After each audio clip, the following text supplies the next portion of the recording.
This is inner signal, a space for quiet clarity and grounded insight. There are periods in life when events do not arrange themselves into a story.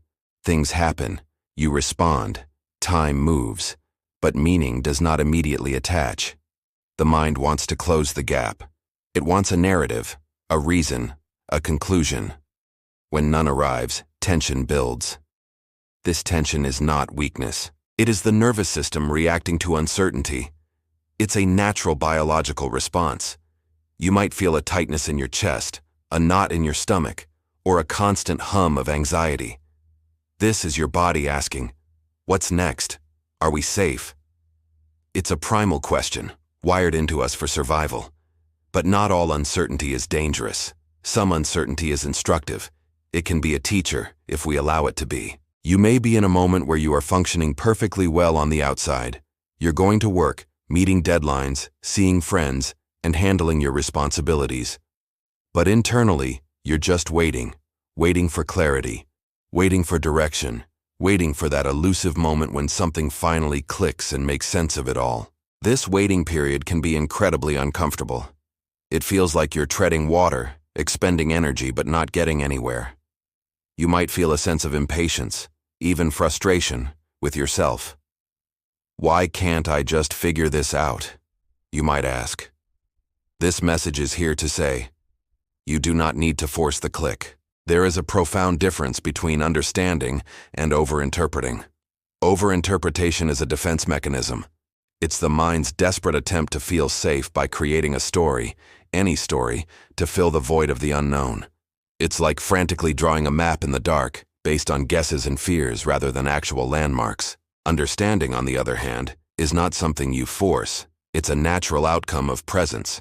It arrives quietly when you stop struggling and simply allow yourself to be where you are. It asks the difference between forcing a flower to bloom and watching it unfold in its own time. When you rush to explain what is happening, you often miss what is actually happening. Think about it. When you're so focused on crafting a narrative, your attention is on your thoughts, your theories, your anxieties. You're living in a mental projection of reality, not reality itself. You miss the subtle cues from your environment, the quiet whispers of your intuition, the simple, tangible sensations of being alive in this moment. Life sometimes withholds meaning to keep perception clean. It's a protective mechanism. If interpretation arrives too early, it can lock you into a story that does not fit the full picture. It is like deciding on the title and plot of a book after reading only the first page. The system, your inner wisdom, pauses. Not to frustrate you, but to slow the signal. It's asking you to be patient, to gather more information, to let the scene fully develop before you try to write the script. In this space, this in-between space, your task is simple, but not easy. Your task is to stay connected to your body. Feel the ground beneath your feet. Notice the rhythm of your own breathing, the in and the out. Feel the sensation of the air on your skin. These physical anchors bring you back from the dizzying heights of mental chatter and into the solid ground of the present moment. Your task is to stay connected to your breath. It's the most consistent, reliable rhythm in your life. Following it is a form of meditation, a way to calm the nervous system and tell it, right here, right now, we are okay. Your task is to stay connected to your sense of honesty. Be honest with yourself about what you're feeling, without judgment. If you feel lost, admit it. If you feel scared, acknowledge it. This raw honesty is a powerful compass, and as you practice this connection, begin to notice. Notice where you are adding stories. Notice the moments when your mind jumps in with a, this means that, or this is happening because. Just observe these mental habits without getting entangled in them. Notice where you are pressuring yourself to figure it out. Feel that internal push, that sense of urgency.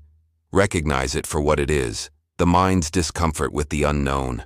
You don't have to obey its demand for an immediate answer. You are allowed to be in a chapter that does not yet have a title. You are allowed to exist in a state of becoming, without a definitive label. You are allowed to live without commentary for a while. Imagine walking through a beautiful forest without the need to name every tree, identify every birdsong, or analyze the geological formation of every rock. Imagine just walking and breathing and seeing. That is the invitation here. When you stop narrating your life, your inner signal becomes clearer. It's not because a flood of answers suddenly appears. It's because the noise reduces, the static of overthinking, worrying, and analyzing dies down. And in that newfound quiet, you can hear something deeper. A subtle sense of knowing, a feeling of rightness. Clarity often arrives not as information, but as readiness. A readiness to move, a readiness to choose, a readiness to finally understand, not because you forced it, but because you became receptive to it. Until then, your role is not interpretation. It is presence. Your job is not to be the frantic narrator, but the quiet, attentive observer.